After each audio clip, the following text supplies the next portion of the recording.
స్తోత్రము. హల్లెలూయా. చెప్పుగా హల్లెలూయా.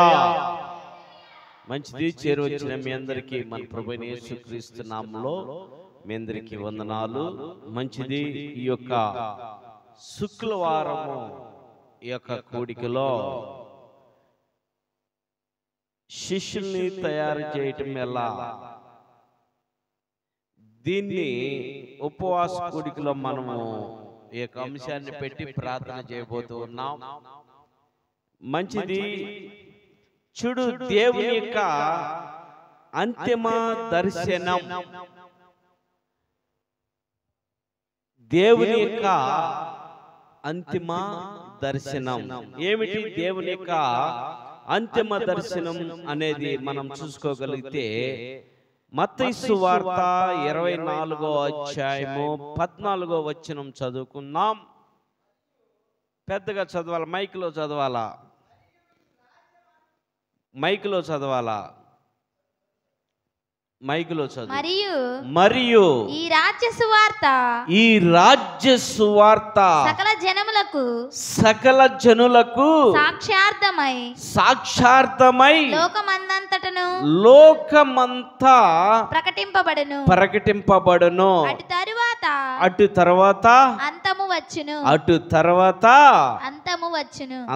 వచ్చును.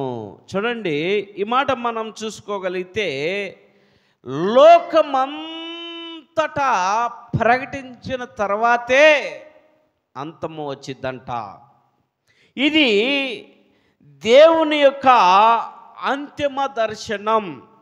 ఇందులో 3 భాగాలు ఉన్నాయి. మొదటి భాగము చూస్తే దేవుని యొక్క దర్శనము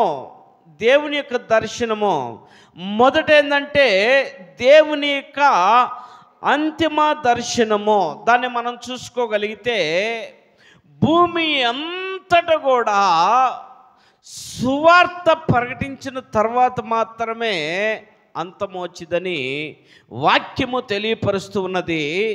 చూడండి, ఇక్కడ దేవుని యొక్క దర్శనాన్ని గురించి మనం ధ్యానం చేసుకోగలిగితే మొదటిది చూడండి, హబక్కూకు రాసిన గ్రంథములో చూడండి 2వ అధ్యాయము 14వ వచనం చదువుకోగలిగితే, ఏలయనగా సముద్రము జలములతో నింపబడి భూమి ఎంతటా వ్యాపించి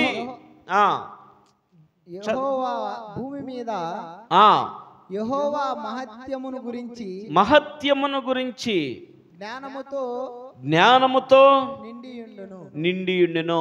చూద్దాం, ఈ 2 మాటలు మనం ధ్యానం చేద్దాం. మొదటిగా దేవుని యొక్క అంతిమ దర్శనం అంటే దేవుని యొక్క దర్శనం ఎప్పుడుదంట? ఇది అంతిమ దర్శనం అంటే చివరి దర్శనం.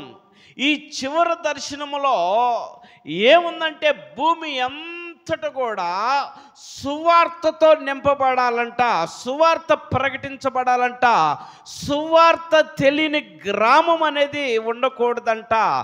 సర్వజనులందరికీ కూడా సువార్త ప్రకటించిన తర్వాతే అంతం వచ్చింది అనేటువంటి వాక్యాన్ని మనం చూసుకోగలిగాము. చూడండి, ఇదిగో అంతిమ యాత్ర అంటే చివరి గడియలు, చివరి దినమని. ఇప్పుడు అంతిమ దర్శనాన్ని మన ముందుంచితే అంతిమ దానికి ముందు ఏదో ఉన్నది. అంతిమ అనేది చివర అంటే చివరికి ముందు ఏదో ఉన్నది కదా. చివరికి ముందు ఏముండిద్ది? ప్రారంభం ఉండిద్ది. ప్రారంభాన్ని తీసుకోగలిగితే దేవుడైనటువంటి యెహోవా ఆయన తెలియపరుస్తూ ఉన్నాడు, రండి మన పోలిక చొప్పున నరులను చేద్దామని ఆయన వెళ్ళి మట్టిని తీసుకొని ఆదామును తయారు చేసి ఆయన నాసిక రంధ్రములో నుండి జీవాత్మ ఊదినప్పుడు ఆయన నరుడయ్యాడు. నరుడు ఒంటరిగా ఉండటం మంచిది కాదు గనుక సాటి అయిన సహాయము నరుల్లో నుంచి తీసి నారిగా చేసి అవ్వ అని పేరు పెట్టి మీరిద్దరూ ఫలించి అభివృద్ధి చెందండి, భూమిని నింపండి అని వారిని ఆశీర్వదించినప్పుడు వారు ఫలించి అభివృద్ధి చెంది భూమి మీద విస్తారముగా జనాలు రావటానికి కారకులయ్యారు మన ఆది తల్లిదండ్రులు. చూడండి, దేవుని యొక్క ప్రణాళిక చూస్తే ఆనాటి కాలంలో ఆదాము అవ్వ చేసినటువంటి అతిక్రమాన్ని బట్టి లోకం మీదకి పాపం వచ్చింది పిల్లారా. అయినా దేవుడు వాళ్ళని విడిచిపెట్టకుండా దేవుని ప్రణాళిక ఏంటంటే ఆయన శూన్యాన్ని, ఆ శూన్యంలో ఉన్నటువంటి ఈ భూమిని కలిగజేయటానికి నక్షత్రాలు, సూర్యుడు, చంద్రుడిని, సముద్రాలు, జలరాశులు వీటన్నిటిని కలుగజేయటానికి ఒక ప్రణాళిక కలిగి ఉన్నాడు. ఆ ప్రణాళికతో పాటు ఈ భూమినంతా కూడా మనుషులతో నింపబడాలన్నటువంటి ప్రణాళిక మొదట ఆయన కలిగి ఉన్నాడు. సో మొదట అలాంటి ప్రణాళికతో వచ్చి ఆయన ఏం చేశాడంటే ఆదామును చేశాడు. ఆదాము ఒంటరిగా ఉండటం ఆయనకి నచ్చలేదు గనక, ఆయనకి సాటి అయిన సహాయం లేదు గనక ఆయన ఏం చేశాడంటే ఆదాములో నుండి తను సాటి అయిన సహాయాన్ని తీసాడు పిల్లారా. ఆ సాటి అయిన సహాయము వీరిద్దరిని ఆశీర్వదించి మీరు భూమి మీద ఫలించి భూమిని నింపడని ఆశీర్వదించాడు. అయితే మిస్టేక్ ఏం జరిగిందంటే ఏదెను వనంలో పరిశుద్ధ స్థలములో వారు చేసినటువంటి పాపము నిమిత్తం, వారు చేసిన అతిక్రమము నిమిత్తము వారు ఏం చేశారంటే ఆ యొక్క పరిశుద్ధ స్థలంలో నుండి త్రోలివేయబడ్డారు. అనగా ఆ ఏదెను వనంలో నుండి బయటకు వచ్చేసారు. బయటకు వచ్చిన తర్వాత సంతానాన్ని విస్తరింపైపోయింది. భూమి మొత్తం నిండిపోయే విధంగా వారి సంతానం వ్యాపించింది. అయితే దేవుడు మొదటగా ఆదాముతో తన స్వరముతో మాట్లాడేవాడు.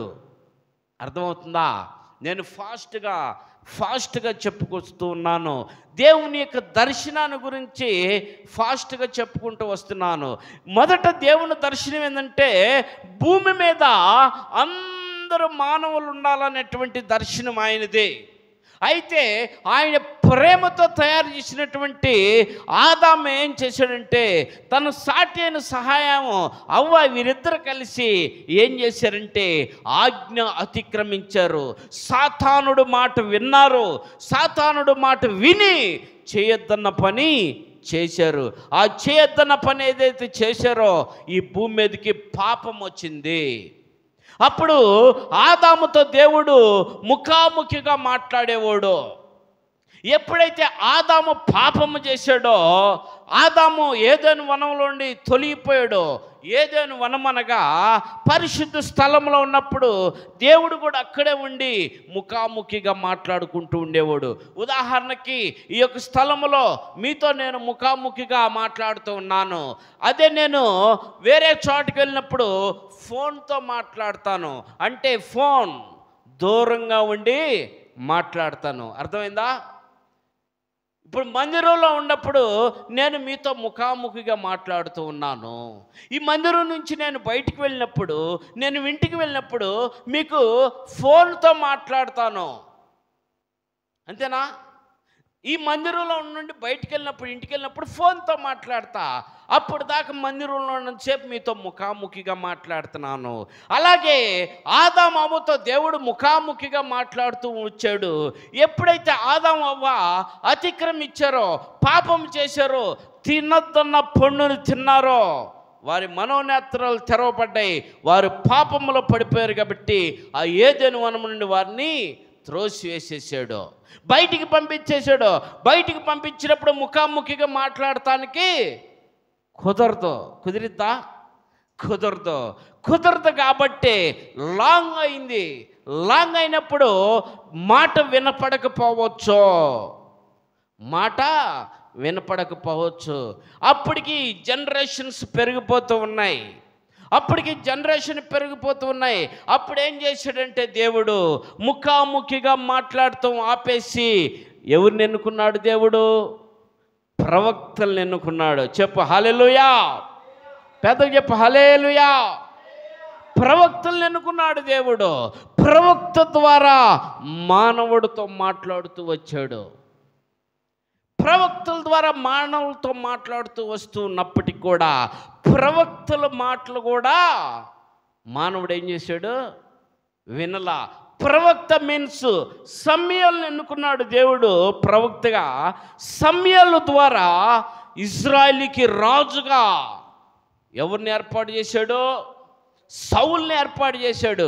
ఈ సౌలు ప్రవక్త అయినటువంటి సమూయేలు సౌలుని రాజుగా అభిషేకిస్తే ఈ రాజు అయినటువంటి సౌలు ఆ ప్రవక్త మాట వినకుండా తనకిష్టం వచ్చినటువంటి విధానంలో నడిచాడు.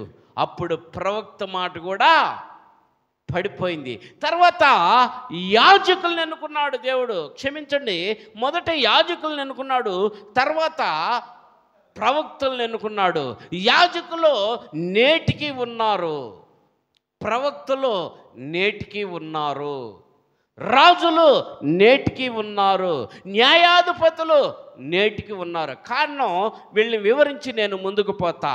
చూడండి, యాజకులను ఎన్నుకున్నాడు. యాజకుల ద్వారా దేవుని యొక్క మందిరములో మనుష్యుల యొక్క పాపాలు పరిహరింపబడటానికి యాజకుల ద్వారా దేవుడు నడిపించుకుంటూ వచ్చాడు. ఇట్లా కాదని ప్రవక్తలను కూడా రాబోయే కాలంలో జరగబోయే ముందుగానే తెలియపరచడానికి ప్రవక్తలను కూడా దేవుడు ఎన్నుకున్నాడు. అయితే ప్రవక్తల మాట కూడా మనుషులు వినకుండా పోయారు. రాజులను ఎన్నుకున్నాడు, రాజ్యాంగాన్ని కట్టడానికి, రాజ్యాంగంలో చక్కగా ఉండటానికి రాజులను ఎన్నుకుంటే రాజులు కూడా దేవుని మాట వినకుండా పోయారు. అలానే న్యాయాధిపతులు వచ్చారు. న్యాయాధిపతుల వల్ల కూడా దేవుడు ఏం చేశాడంటే, ఆయన ప్రణాళిక ఏంది? ప్రథమ ప్రణాళిక ఏంటంటే భూమి అంతటి కూడా ప్రజలతో నింపబడాలా.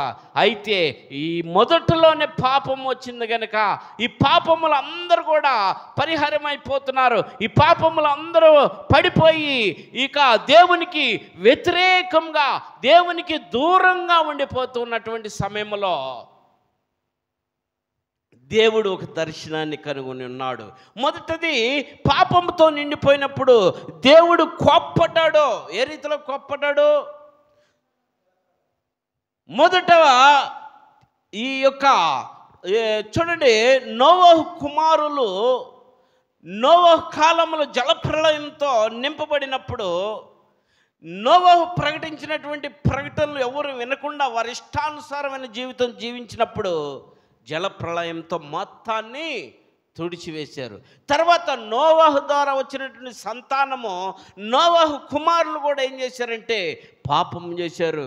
ఏం చేశారో తెలుసా? వాళ్ళ పాపము ఇది బాబ్రేల గోత్రం కట్టడానికి సిద్ధపడ్డారు.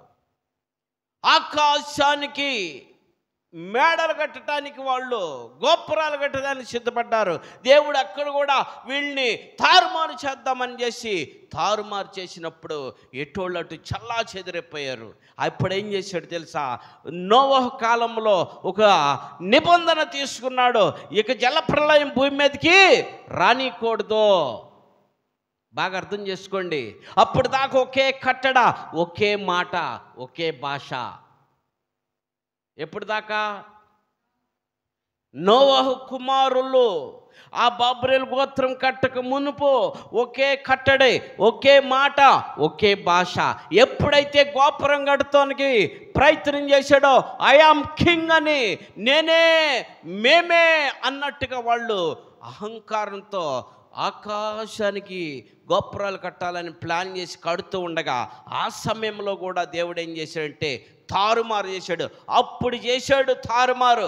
అప్పుడు చల్లా చెదరైనప్పుడు ఏ దేశానికి వాళ్ళు పారిపోయారు, ఏ గొంతుకి వాళ్ళు పారిపోయారు, ఏ వీధికి వాళ్ళు పారిపోయారు, ఎటు పడితే అటు పరారైపోయారు. ఆ దెబ్బకి అప్పుడు చంపదలుచుకోలేదు, ఆయన చెదరగొట్టాడు, మాట తీసేశాడు, భాష తీసేశాడు, కట్టడాలు తీసేశాడు. అప్పుడు వేరైపోయినాయి. ఒకే మాట, ఒకే కట్టడ, ఒకే భాషగా ఉన్న టైంలో వాళ్ళు చేసిన తప్పు ఆదికాండంలో ఉంటా, చదువుకోండి మీరు. ఒకే దాంట్లో ఉన్నటువంటి విధానంలో వాళ్ళు చేసిన అతిక్రమమును బట్టి చల్లా చెదరు చేసినప్పుడు భాషలు మారిపోయినాయి. అప్పటి నుంచి భాషలు వచ్చినాయి. పిల్లారా, దేవుడు ఇట్ట చేసుకుంటూ వచ్చినటువంటి ఈ సమయంలో ఆయన ప్రణాళిక ఏంటంటే భూమి మీద నింపేశాడు, భాషలు తారుమారు చేశాడు. అయితే ప్రవక్తల మాటలు వింటలేదు, రాజుల మాటలు వింటలేదు, న్యాయాధిపతుల మాటలు వింటలేదు. మానవులు వారిష్టానుసారమైనటువంటి తలంపులు, వారిష్టానుసారమైనటువంటి విధానాలతో ముందుకు వెళ్తూ ఉన్నారు. పాపం ఎక్కువైపోతుంది, దేవునికి వ్యతిరేకం ఎక్కువైపోతుంది. దేవుని మాటలు ఎవరు పట్టించుకోవట్లేదు, దేవుని గురించి ఎవరు కూడా ఆలోచన లేదు. విస్తారమైన